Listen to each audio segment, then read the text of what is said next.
Okay, last talk of the day, I guess. Do you guys want to see slides or demos? Demos? Okay, good. Because I have 4 of them, and I can browse through the slides. Okay, my name is Thomas Demmel. I'm the Group Program Manager for IIS.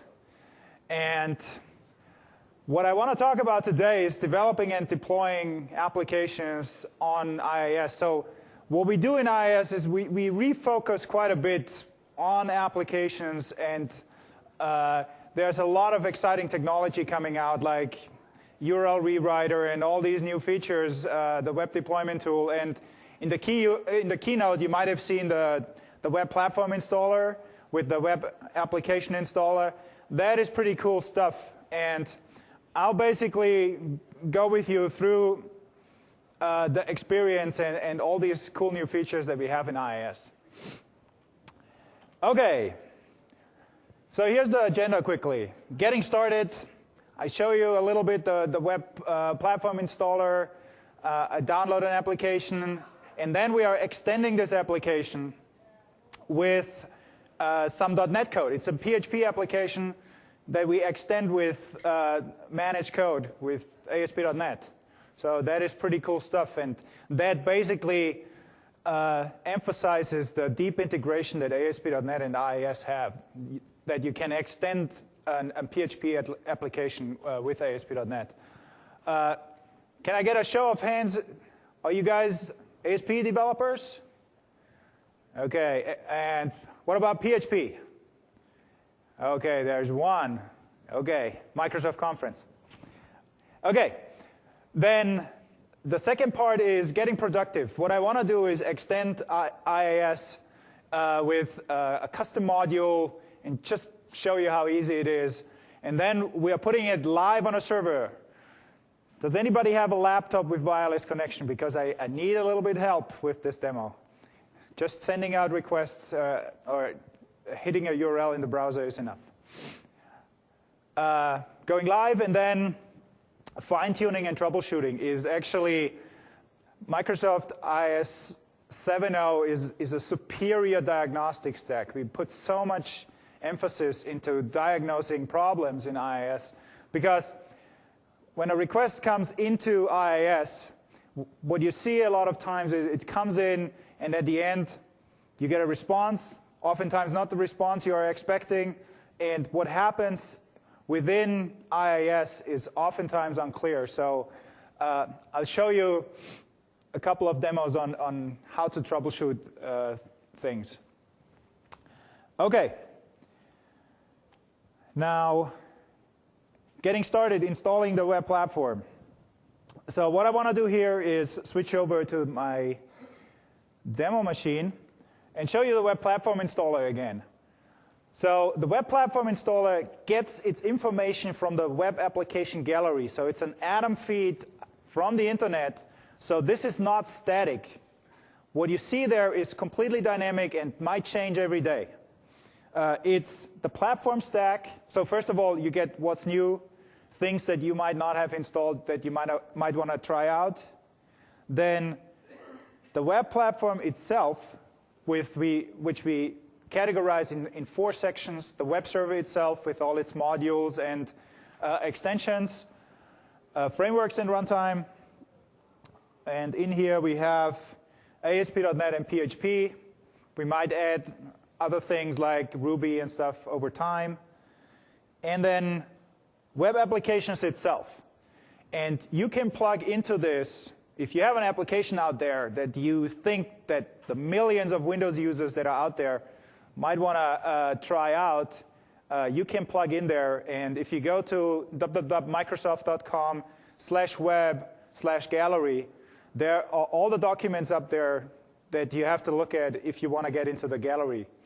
And Milan, a colleague of mine, talked about this yesterday a little more, so I don't want to go into details here, but you find everything on microsoft.com/web/gallery.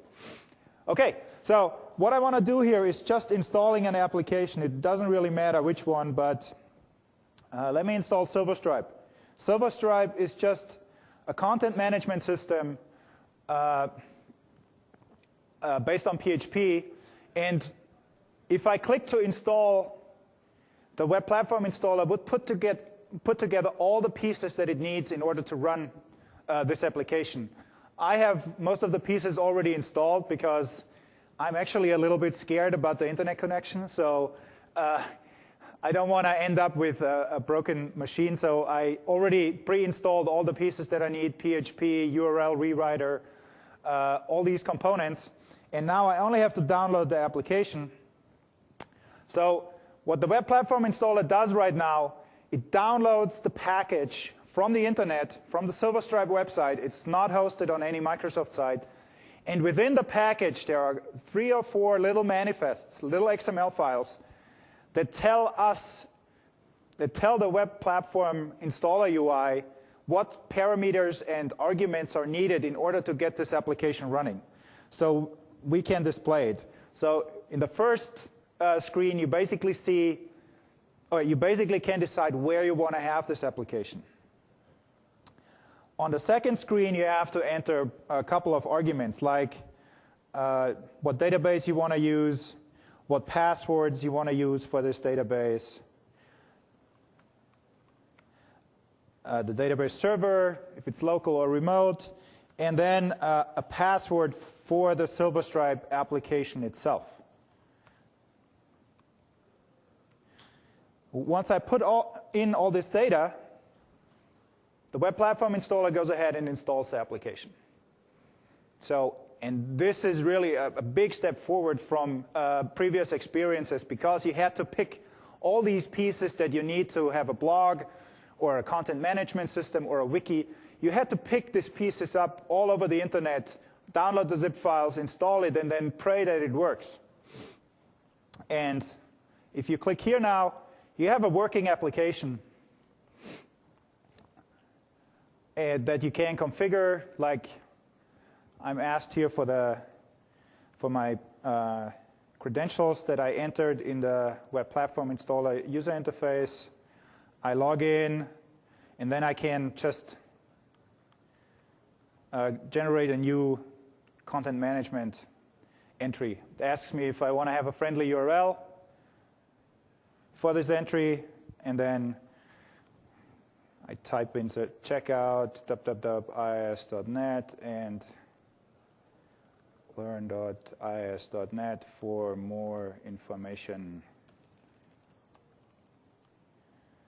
Okay, save and publish. I publish this, go to the site, and I have a running content management system. Okay, now let me head back to the slides, and then later on we do a little more to this application.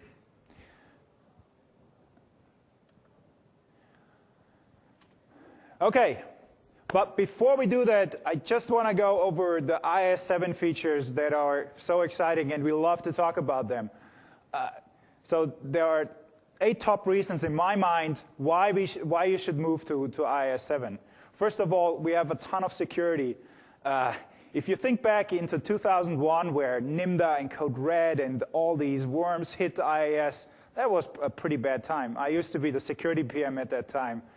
I wasn't home much during these weeks. But since then, if you look at IIS 6 and 7, we have 3 security hotfixes since 2003. Compare that with the competition, you're in the 30s and 40s. So we did there's a big change that happened within Microsoft when it comes to writing secure and reliable software. Then secondly, IIS 7 is a single platform for PHP and ASP.NET applications. We put a lot of effort into making ASP.NET running fast, making PHP running fast on Windows, and there's a lot of effort going in these days. Then second, high availability. We have a very mature process model because web applications by definition are non-reliable. They are written in the 3-to-1 approach where you just try to get it on the web, and your customers are actually the testers. And stuff crashes, endless loops, all kinds of weird stuff that happens, memory leaks. And you have to have a really reliable process model in order to deal with all these issues that you have there. Then, of course, performance is important. When we look at our latest performance numbers, we run on 4-proc machines. We run a benchmark that is called SpecWeb, and we are in there. We run about 30 to 35,000 requests a second. So that is pretty fast. And when customers usually, they come to me when they ask me, well, IIS is slow, what's going on? And I say, no, let me look at your application. It's usually not IIS that is the problem. And then we have other features like compression, and SSL is in kernel mode because there is so much secure content that needs to be served out fast. Diagnostics, we go into detail about diagnostics. There's a lot of exciting stuff in IIS 7. Then we completely revised the configuration system. It's XML-based. It's very readable. You can delegate tasks to your developer. You can store your configuration in web.config files and copy the configuration with the content to other machines. Another thing that I show you in the upcoming demo.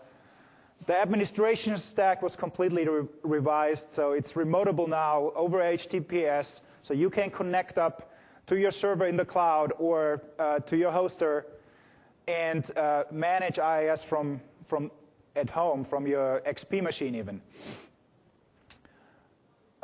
We have a ton of command line tools and a rich scripting API, and the configuration stack is extremely extensible too.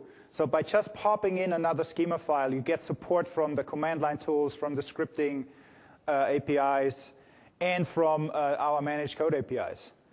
And that leads me to extensibility. Extensibility is really what makes IIS 7 a great platform, because it's so extensible. And the next couple of demos that I show you out-of-band modules that we ship in IIS that just build on top of this extensibility. Because living in a web world, we can't just sit there and wait until the next operating system releases, because that is too slow today. Okay, so let me quickly talk about the extensions that we are shipping. URL rewriter, I think when I came in quarter to 2, the previous speaker already talked a little bit about URL rewriter. That is a critical module because a lot of applications implement security on top of URL rewriter or on a rewriting engine, because they just say, if the request doesn't come from localhost, then just decline it for certain content. Search engine optimization, the URL rewriter is a very important piece there, because you can generate very friendly URLs. I gave a little talk yesterday, a 20-minute talk about SEO and how you can use the URL rewriter to achieve that. And then, of course, clean URLs. I mean, the cleaner your URLs are, the more likely it is that customers can remember them and come back to your site. Then we have the web deployment tool. I show a demo of that too. It basically allows you to do a couple of things. Application packaging, versioning, and deployment to a remote server is probably the most important piece. But there is also a piece on the server side. Database Manager. Database Manager is not rocket science. It's an integrated piece in the IIS Manager UI. But a lot of customers that have web applications just want a little tool to connect to their database and look at it. And what we provide today is SQL support, but we have additional providers. It's also provider-based. We have providers for Access, for XML, and we also thinking about MySQL support. And actually, I have a prototype of the MySQL provider running here. And then Remote Manager. You can download Remote Manager to your XP box, and manage your IIS applications or your IIS server at your hoster or in your enterprise. Then server extensions are more for the server administrator, for the IT pro, web dev, FTP. We renewed these modules and basically updated them. The FTP code base was very old. We support secure FTP over SSL now. Web dev allows you to just go into Explorer and map a network drive, which is an HTTP server that supports web dev, and then you can drag and drop files and other resources onto your folder that you just created, and it just uploads your content. The web deployment tool, migration from IIS6 to IIS7. The web deployment tool is our migration tool and is also a tool that customers use to synchronize content between web farm machines. And then other features like the admin pack. We have a PowerShell snap in which I will demo media services. There were a couple of talks here. Application request router is also a very big feature. It allows you to have proxy scenarios, like you put a machine in front of the DMZ and your content is actually your ASP.NET content or your PHP content is running in the DMZ, and you only forward ASP.NET requests into the DMZ. You can implement forward proxy scenarios, reverse proxy scenarios, and even edge caching, where you want to cache content as close as possible to the customer. And this is all built on this total extensibility that we put into IIS7. So we have extensibility in the server runtime, and the next slide is a demo slide, and I show you how that works. Into the configuration system, you can extend the configuration system by just popping in an XML file into the schema directory. Then the tracing stack is completely extensible. You can get very detailed errors, monitor currently executing requests. So what is currently in flight in IIS? What are these requests doing? How long are they in flight? And in what module or in what component are they sitting right now? And you can get very detailed information, how long they take in a certain component, because you might have a component that connects to a database, the database is not there or is slow, and without a very deep diagnostic stack, you would never be able to find out what's going on. And the user interface is also completely extensible. By writing just a couple of lines of code, you can have your own user interface within IIS. And that's also completely remotable. So we download the code that is on your server, the UI module that you put on the server, your client automatically gets on the client. Okay. Let's talk quickly about the extensibility that we are providing. Do you guys know the ASP.NET extensibility? Do you know what the difference is between modules and handlers? A little bit? Okay. So in IIS6, the only extensibility we provided, the only extensibility we provided were ISAPI filters and extensions. And ASP.NET was just an ISAPI extension, so it was nothing special to us. In IIS7, what we did is we basically took all the pieces of functionality that we have in IIS7, Windows authentication, basic authentication, compression, ASP, static file handling, the CGI component. We took them out of the core server and put them all into little DLLs. And what's left in the core server is just a state machine, a pipeline. Because every request has to come in. The first thing we have to do is read configuration. In configuration, then we know, hey, this request needs to be authenticated. Then we authenticate, we authorize the request. Then we look into the cache if it can be served out of the cache, because then we don't have to go all the way through. We just serve it out of the cache. Then we execute the request if it can't be found in the cache, update the cache, and send a response. So that's just a few of the pipeline stages that every request has to go through.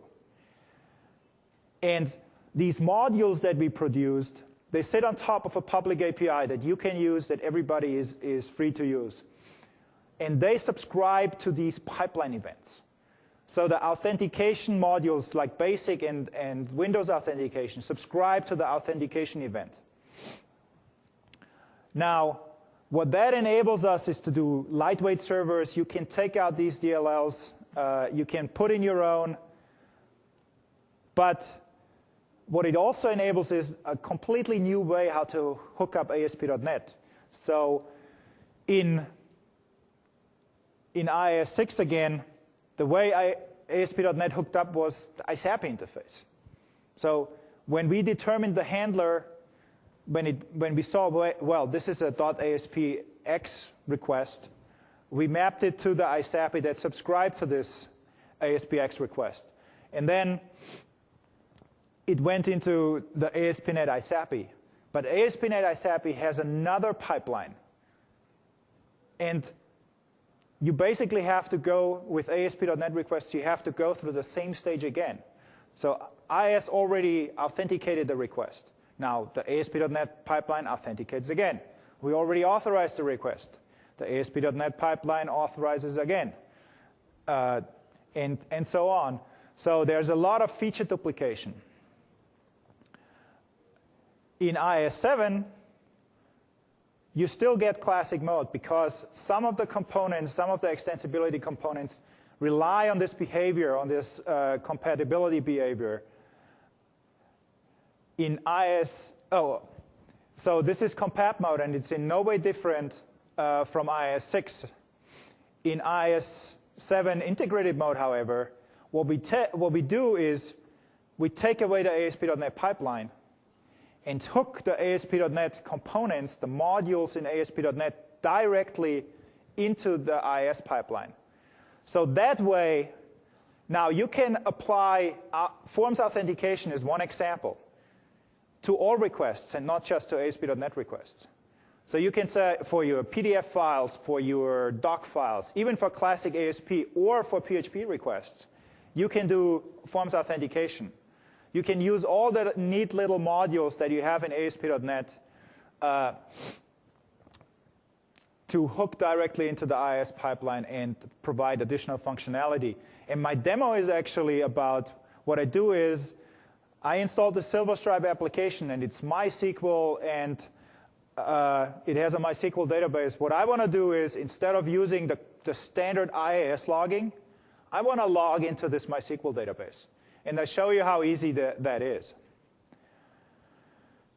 OK, so it can process all requests if you run in the integrated pipeline. There's enhanced functionalities, like you can read server variables, headers. You get high-fidelity notifications, like the log request notifications, which you never got on IIS 6 because you run at a particular point in the pipeline.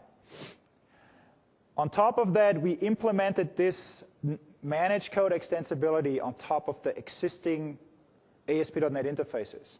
So your standard modules and handlers that you ran in ASP.NET are still working. So you can plug in the standard forms authentication module that you had in IIS 6 or in ASP.NET 2.0. You can plug that directly into the IIS pipeline. So whenever you wrote a module, you can use it in IIS 7. So modules provide services. So the difference between handlers versus modules are plumbing. Modules apply to all requests. Examples are compression, authentication. You want to do authentication and compression against all requests and not just against a particular type of request. Handlers, on the other side, are an endpoint. A handler, a .aspx handler, is the page handler. It executes the stuff that is in an ASPX page. So a handler handles a particular URL where a module participates in all requests. OK, now let me switch over to this demo. Oops, should have turned off my screensaver. OK, what I want to do here is I want to extend this Silverstripe application with custom logging. I want to log into the MySQL database. Now, the first thing I do here is I connect to my Silverstripe application in Visual Studio, and I want to add a class which is called SQL Logging Module. Add that, and what Visual Studio asks me here is it basically tells me I will put this file into the app_code directory, and by doing that it gets compiled automatically. I don't need to compile the application or this CS file. It gets compiled on the fly. Okay, now let me go to full screen here. So first thing I want to do is take out all the stuff that I don't need. I don't even need the constructor. And then I derive this from IHTTP module. And Visual Studio has a nice little feature. It puts in the using statement, and then here, this other little rectangle here asks me if it should implement the class because it's derived from this IHTTP module class. Okay, and I already have the interface implemented. So I throw out all the not implemented exceptions. Dispose is a function that you only need when you want to release certain resources that you allocated. In managed code, it's usually a no-op, but you might have some native code where you need to release something. Okay, so these are the two functions I need, dispose and init. And in init now I have to hook up to the pipeline event that I want to subscribe to. And the way I do this is with context.logRequest. And now I want to add a function that handles the log request notification. And by just hitting tab twice, Visual Studio does all the magic for me. So it implemented the context log request function, and I have to get back from full screen because now I have to copy in some code. So this function gets executed every time IIS notifies its modules about, hey, we need to log this request, we need to log this request, we need to log this request. This function gets executed. So what I do in this function is, first of all, I get the application from this object, so I have to cast it. Then I get the context, and the context contains all the stuff that I need, server variables, all the stuff I need. So I have a context now. Then I have a clear text SQL connection string, and in part 2 of the demo, this goes away. So don't tell me I write insecure code, which I do, but in this case. And then I open a SQL connection and build a SQL command. And in this command, I basically add all this stuff, like the datetime, the HTTP method from the context, the user host address, which is the IP address of the client who is requesting the URL itself, the logon user, the user agent, the status code that we sent back, the application name, and the application path. And then all I do is execute this insert query into MySQL. That's all I do. Okay, let's compile this, and it won't work because I have to add the MySQL connector. And the way I do this is add a reference to the MySQL data connector, and then using MySQL data, MySQL client, I think. Okay, build succeeded. Now I have an assembly, a compiled assembly, but there are 2 steps missing, right? First, what I'm doing here is I'm logging into this log database, and the log database doesn't exist. So I have to create it. And secondly, who is executing this code? I have to subscribe to the pipeline. So I have to add a configuration step that puts this module that I just wrote into the pipeline. So let's do that quickly. And we do that in the INET Manager UI. And we have the Silverstripe application. So the first thing I want to do is use our database manager. I connect to it. I already added a connection string beforehand. And as you see here, we don't have a log database. So let's create one. And for that, I need a little help. A little SQL statement. And go back.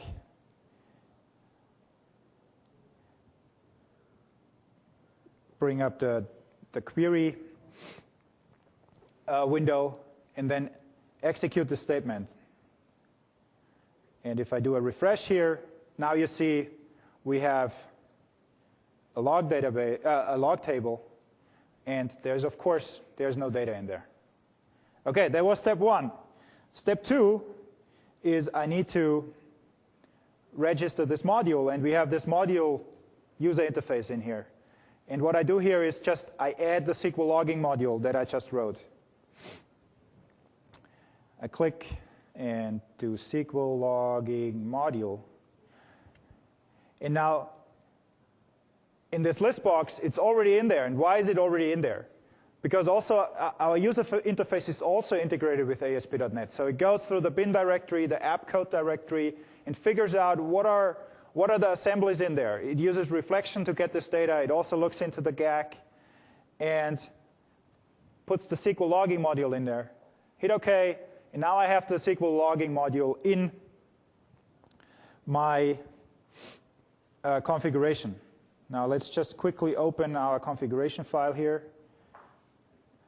So what I want to show you here is we put a web.config file in, and Silverstripe already came with this URL rewriter rules for clean URLs and for security. So there's a request blocking rule in there, and there's clean URLs in there.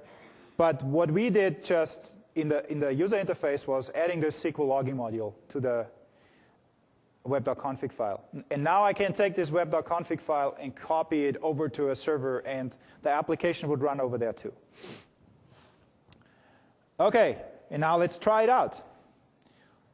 All I do here is I just hit F5. Oh, that's the wrong site, actually. Close all tabs. OK, Silverstripe. OK, so that was it.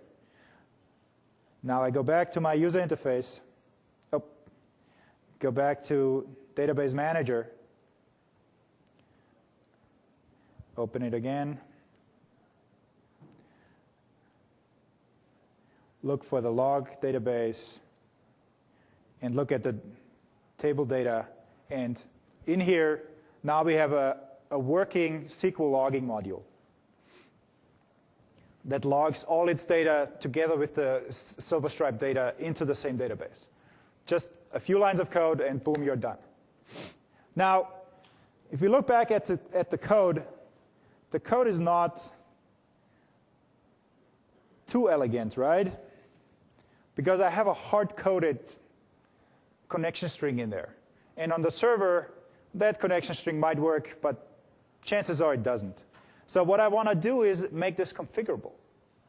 And ideally, I want to have configuration integration where I get command line support, scripting support, and user interface support for free. And with IIS 7, you actually can do that.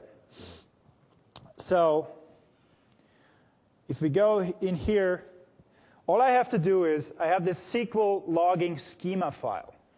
And it's very simple. I declare a new schema, section schema, system, web server, SQL logging.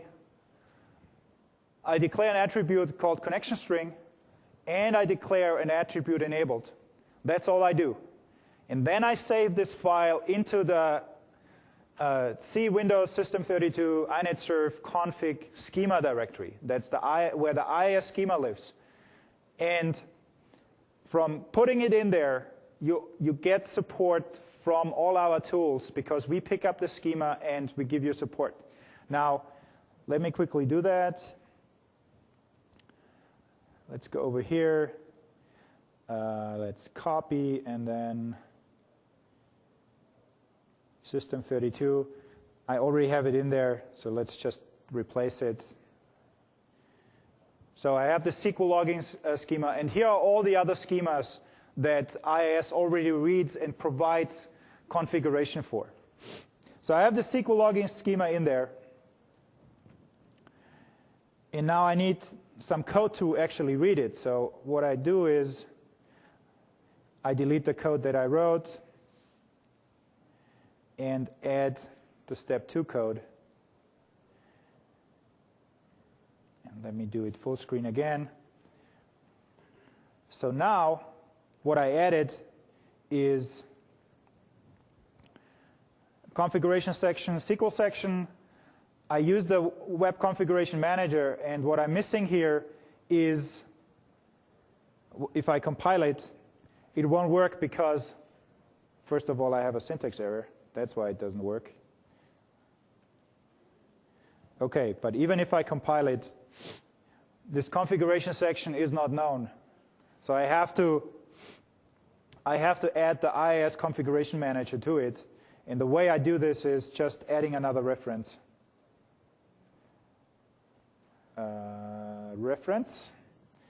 And it's called Microsoft Web.Administration. I just add it to it, compile again, and now I, of course, need to declare it using Microsoft Web.Administration. Okay, compile it again, and now it succeeds. Okay, let's show you the code again. So what I do here is just 3 lines of code. I get a configuration section with this get section call. I get the SQL logging section. And then this is loosely typed, of course. And then I get the value of the enabled property. And I get the value of the connection string if the enabled property is set to true. So that's it. Now, how do I configure this? Do I just go in my web.config file and type it manually? That's not much of a help. I want to have it a little more convenient. So I go here into inet manager, and what we ship with is a configuration editor. So that is a simple way to do it. Let's go in there.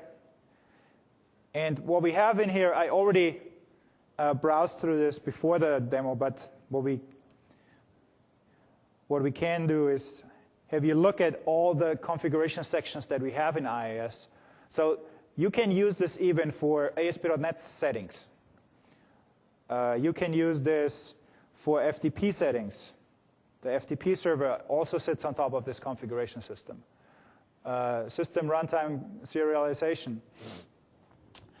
But what I want to do is go to my system web server, which is the IIS section, and go to the SQL logging. And now what I could do is just type the configuration string, the connection string, server equals localhost, database equals silverstripe, user ID equals root, and password equals the very secure root. And then I want to enable it. Okay, that's simple enough, but it gets much easier because now I can click this task here, and it would generate a script for me. Either in managed code, if you want to provision in managed code, here's the code you can use. So it generates the code for you for manually for programmatically provisioning this. If you like scripting, here's the IIS scripting code. Or if you like to use a command line, you can copy the command line. And let's do that. Let's just copy the command line. Let's cancel out of here. So we didn't make any changes. It's still set to false. And let's execute the command line. And boom. Now I made the setting with our command line tool. I do an F5. Setting is changed. But it gets much easier too. Now, this is the PowerShell provider. Did anybody ever play around with PowerShell? Okay, see a couple of nods. We built an IIS PowerShell provider snap-in. And the cool thing about this is you can do a cd IIS : so now you are in the IIS namespace. Now you can cd to, well, first I do a dir. Are you guys like the command line? I love it. Okay, you can do a dir. These are the subdirectories in our namespace. We have application pools, we have sites, and we have SSL bindings. Okay, let's cd into sites. And because I'm lazy when I type, I just hit tab. Okay, it does command completion. Now I want to change into the default website, which is a very long name. So I type D, tab, and I'm in a default website. Okay, now I have to go to Silverstripe. Tab, Silverstripe. Dir, see all the content in the Silverstripe virtual directory. Okay, but what I want to do here is I want to set the SQL logging configuration. Now, with having CD'd into the Silverstripe directory, I already have context. PowerShell now already knows where to set the configuration. So what I can do is do get web configuration SQL logging, and I get it back. I get an object back that gets serialized out to the console. That doesn't help me much. So what I want to do is save it into a variable. So conf equals get web configuration. So now I have the SQL logging section in this variable. And now I can do command completion again. So connection string tab, hit it, and I get the connection string back. So what I want to do is, let me look at conf enabled true. I can set it to false.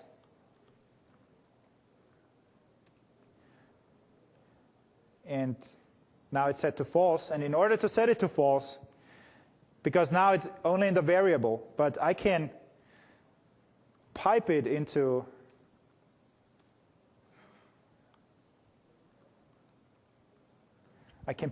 set web configuration, and it gets actually written into the config system. And now if you go back into the UI, for example, do an F5, it's set to false.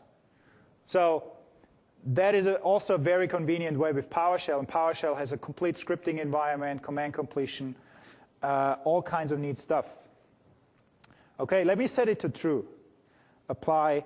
And then what I want to do is just go back into the database, go back into the tables, look at the log. Oh, that's not the show table data. And what I actually want to do is delete all the data. Truncate table silverstripe.log. Execute. Oh, silverstripe. Execute, and then if I have to refresh, so it's empty. Okay, so now I emptied out everything, and what I want to do here is just do an F5, so it starts logging again. Do a refresh. Okay, now we have the fresh log data in the directory. Okay, and finally what I want to show you in this demo is the web.config file again. Because all these settings that we just talked about and we went through are in the web.config file.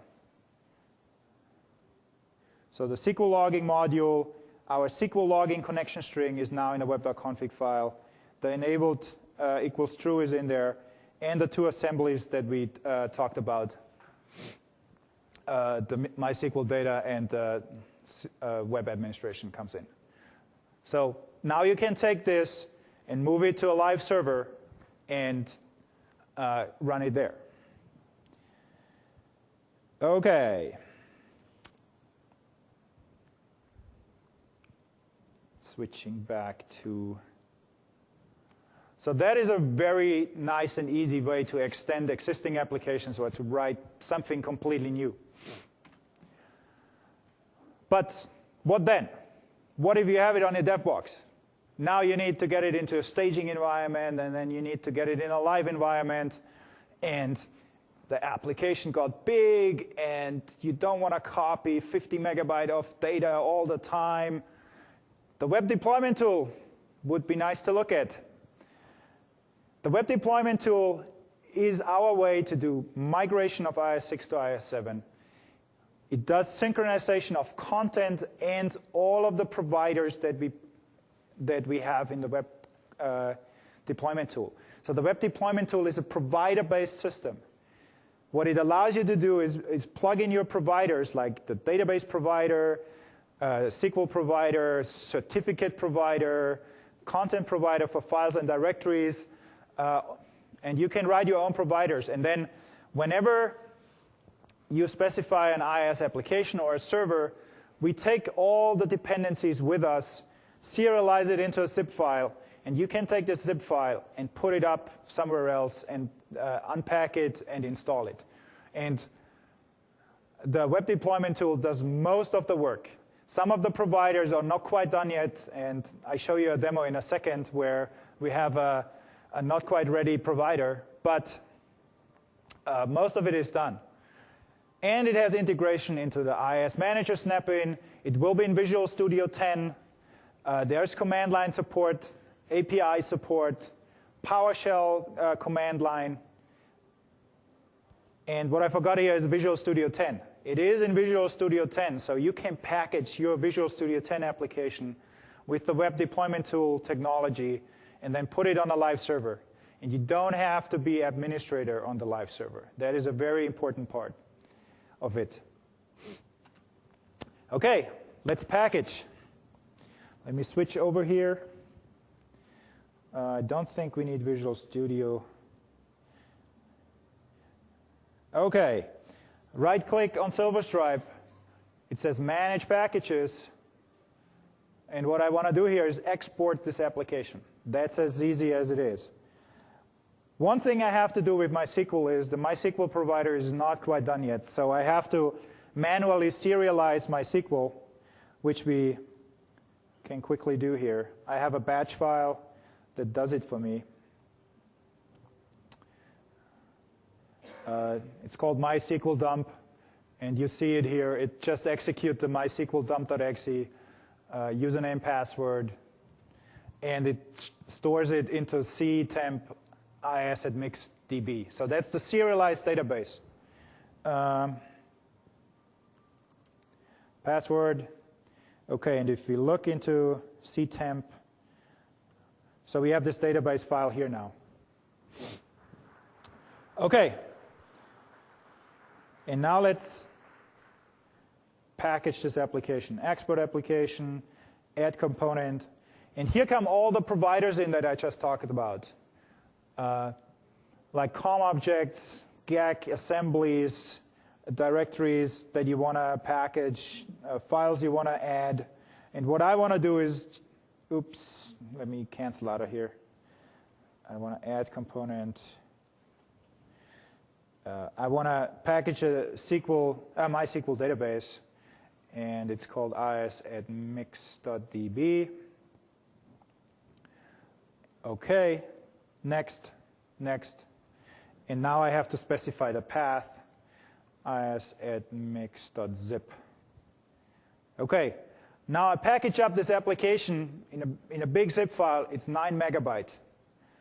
And once I have this zip file, I will put it on a live server, and if you have laptops, you can go there because it's really live, really live. Okay, now I have this. Now how do I connect to my remote server? Via terminal services, or do I use the remote manager? And there's a remote manager in IIS, so I connect to a server, IIS@MIX09. It's a live machine in the cloud. Maximum ASP gave it to me. Thanks for that. And I use my account, my password, which I can never remember. Okay. And now I'm connected to the remote machine. And as you see here, you get the same user interface. The default website is currently stopped because I don't want you guys to muck around with my site while I'm demoing here. So it's stopped, but I will start it in a minute. And now I import this application to the remote server. Temp, IIS@mix.zip. And it asks me the same, but now instead of specifying the file, I have to specify a connection string. So server equals localhost. And again, this is a little arduous because it's not quite done yet, but we will get better. So that's the server, database equals silver stripe, and then user ID equals root, and password equals root. Okay. Get this up there. And now this is 9 megabyte.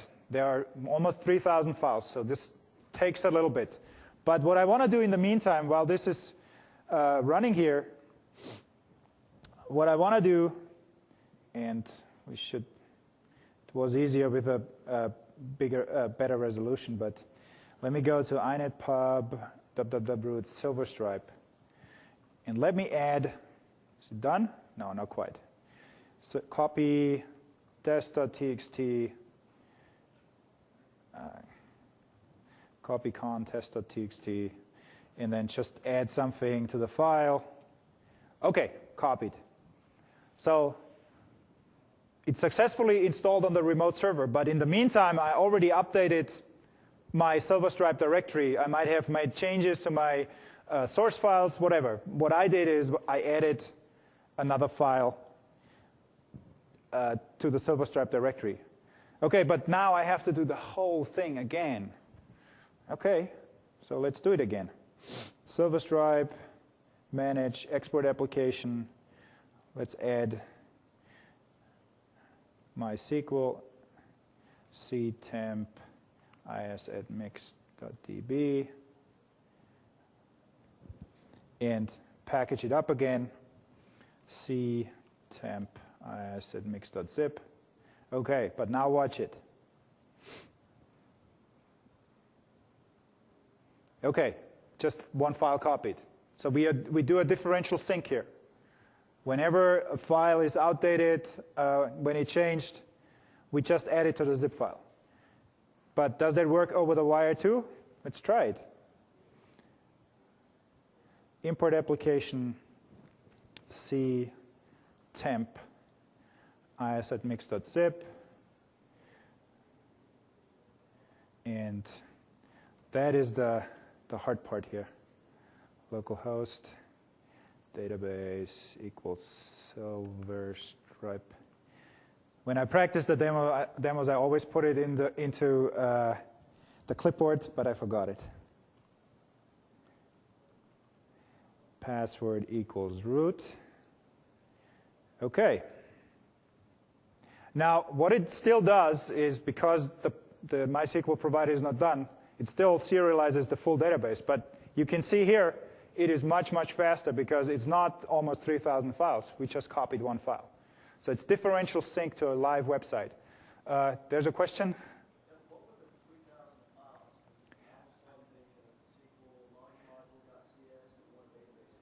Oh, so what were the 3,000 files? Silverstripe comes with a lot of files for localization. They come in 15 different languages, and that adds to all that stuff. And I wanted to use a little chunky application because I wanted to demo this here. Okay. So now we have the application on a live server, and as soon as I start this website, you guys, if you have laptops, go to www.iis@mix.com, which I do here on my client machine, www.iis@mix.com.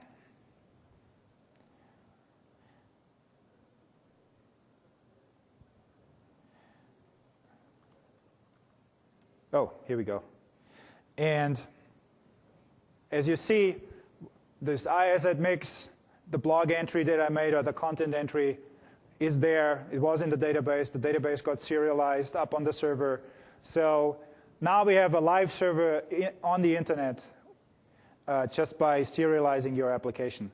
Now again, you don't have to be admin to do that.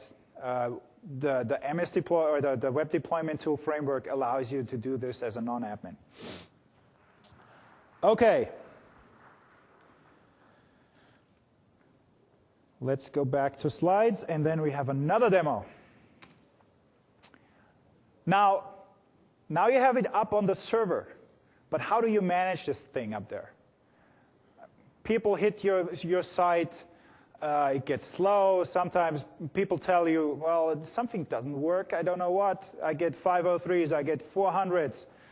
How do you troubleshoot this stuff? You don't have access to the machine. It's really hard. And what we have in IIS-7, our user interface actually makes it much, much easier to troubleshoot. But there are also all kinds of command line tools and APIs to really figure out what's going on the server. First of all, we have all kinds of APIs from WMI, COM objects, PowerShell support, managed code support. So you can pick and choose. But it all boils down to this native configuration system that we have, and all the APIs sit on top of it. Now, let me demo how we troubleshoot and what we provide from a diagnostic stack perspective. What I want to do here is I have a little stress test. And this is, oh, I have to switch over, sorry. So I have a little batch file that runs a stress test. It uses the Web Capacity Analysis tool, WCAT. It's also freely available on IIS.net. You can download it. That's what we use when we do stress tests in IIS. And what it does is it doesn't send too many requests to the server. It can bring your server to a crawl if you have enough clients set up. But I don't want to bring the server to a crawl because then I can't connect to it. What I want to do is send a bunch of requests about, well, let's see how many. Okay. So this is it's a client-server infrastructure, this WCAT tool. So you can connect a bunch of clients to a server, and the server gives the client the stress scripts, and then the clients start going out and hitting the server. Okay, so what we do here is about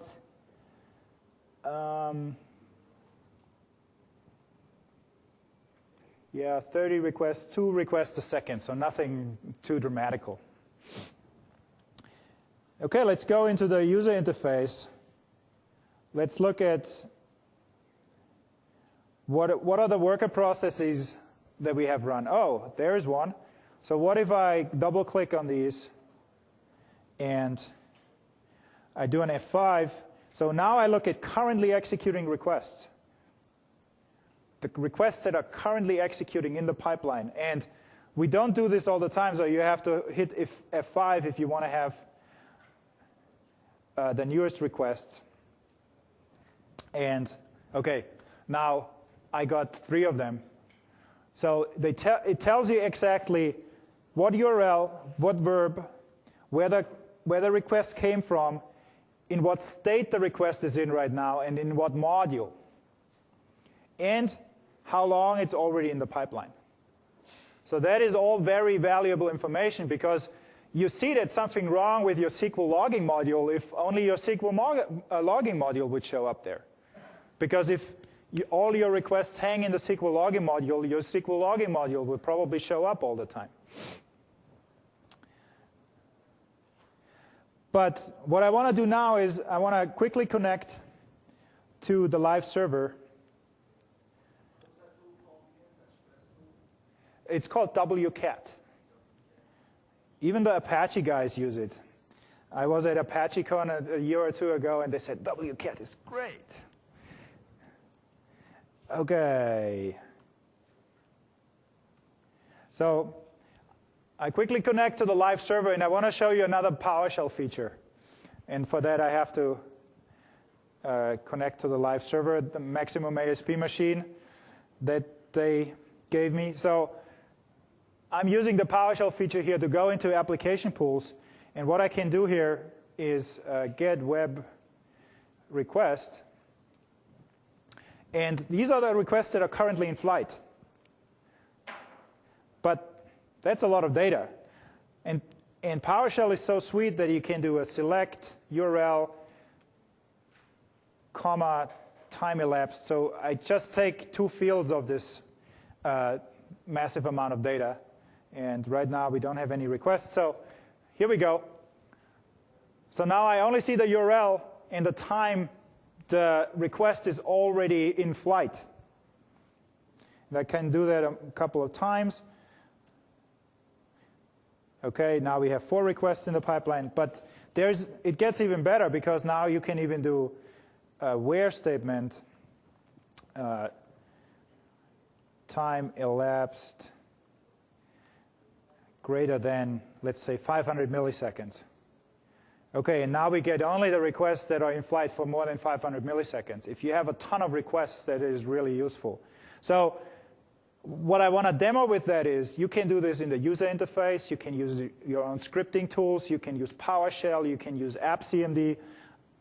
Yeah, I could show AppCMD too. So we built everything with extensibility in mind, and we put all our tools on top of this extensibility. So that is really sweet. Now, I want to demo another thing. And does anybody have a laptop who could go to this site? I see the gentleman back there. Could you just go to www.iis@mix.com and just /silverstripe and / and type something, a URL that doesn't exist. And before you do that, let me just set up something. So what we have in IIS is we have a request tracing infrastructure that allows you to put in rules that turn on the tracing when the rule is matched. So what I can do here, I go to Feld request tracing rules, and I add a rule, and I say, well, it applies to all content, and I say when the status code is 404. I could also say if time taken is longer than 40 seconds or 30 seconds, whatever you want. Then I tell, well, turn the tracing on for these areas, but for simplicity, I just turn on the www server, so the core server pieces. Click Finish, and now the server will generate a trace file for every request that matches this rule. So for every 404 that we send back. You can do that for 500s, for whatever error code you get, or when a request is in flight for longer than 30 seconds, whatever.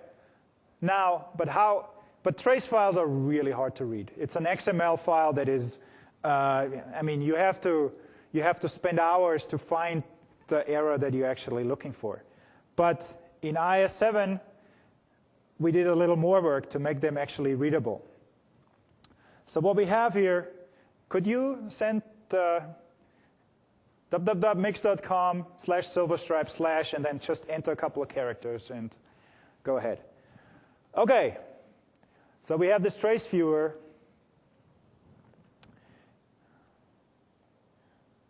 Okay, oh, here we go.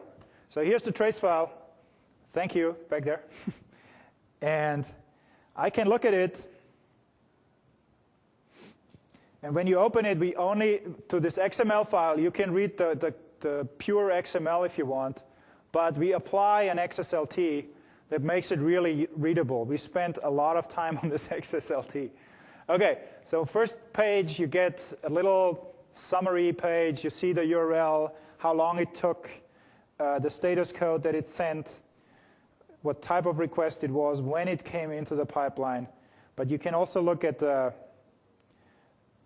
little more detail. Down here we see, well, here is the component that changed the status code from a 200 to a 404. So here you see it set it to a 404. You can look at request details like a performance view, where you see exactly where the time was spent in this request. So there were 1,156 milliseconds, and, well, there was not much else going on with this 404. But if you have long-running requests, ASPX requests, a lot of modules in your pipeline, you will find this really useful. And you can also plug in your own custom trace events by extending our pipeline. In my module, I could put in a trace statement, and it would end up in this too.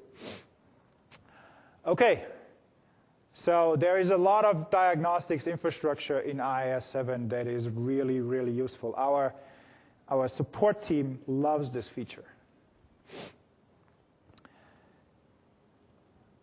Okay, now I'm already at the summary, and we're right in time.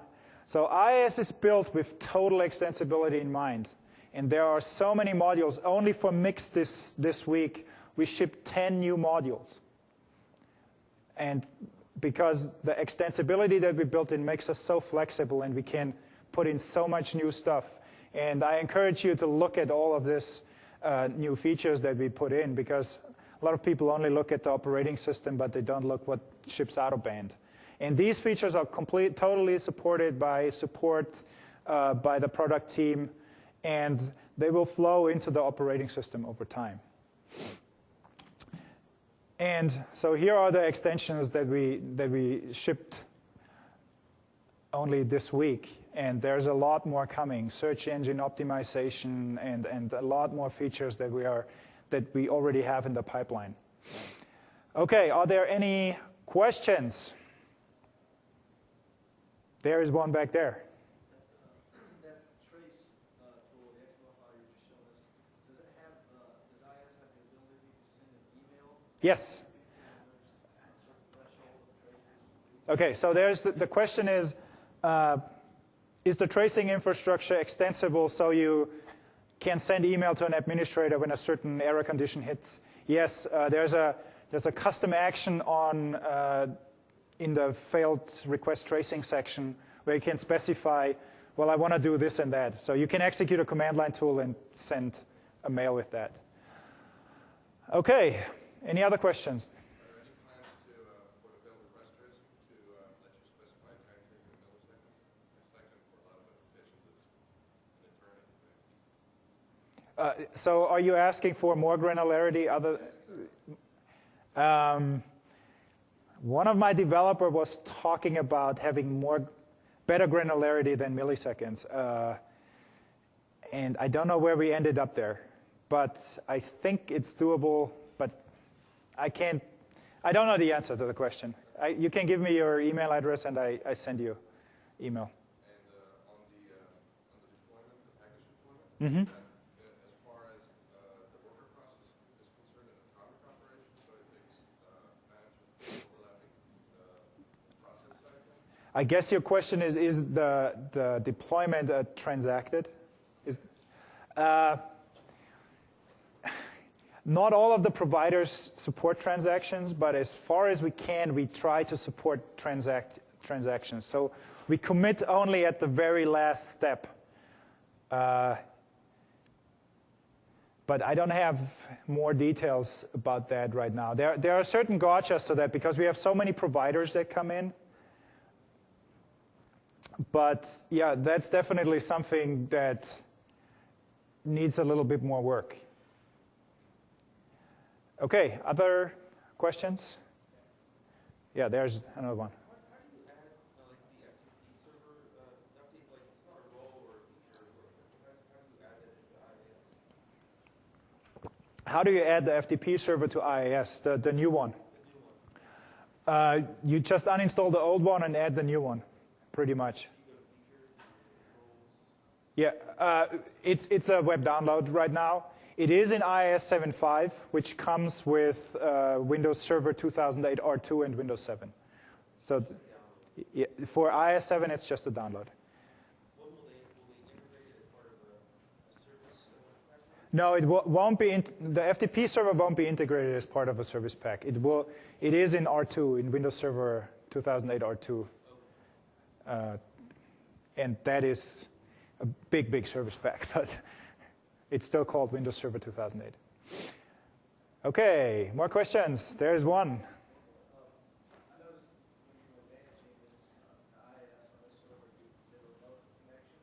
Uh-huh. And I don't know if you already demoed this, but is it possible to access IIS control panel via a web interface? Well, that's what I tried to convey here. This actually is going over HTTPS. These are, if you punch a hole into the firewall that over 443 or port 80, whatever, well, port 80 is unencrypted, and we want to have encryption. But you can do this over port 443. So these are, the remote user interface is web services based, pretty much. So under the covers, you see web services. We just didn't want to have an HTML UI, because an HTML UI is horrible to maintain. Yeah. Yes. So here's what happens. There are three pieces when you write an UI extension for IIS. There is the user interface piece that gets downloaded onto the client. And then there's a proxy piece where you basically have to shove in data and get data from your configuration, whatever, that you have to shove over to the server. And on the server, you have actually the working piece that puts it into the configuration system or wherever. So when you write an UI extension, you have to write, you should write three pieces. Front-end UI, the layer that shoves the data back and forth, and that's really easy. And then the back-end piece who does the data or puts the data into the store and gets it from the store. Okay, so thank you for coming, and have a lot of fun with IIS 7, and fill out the evaluations, please.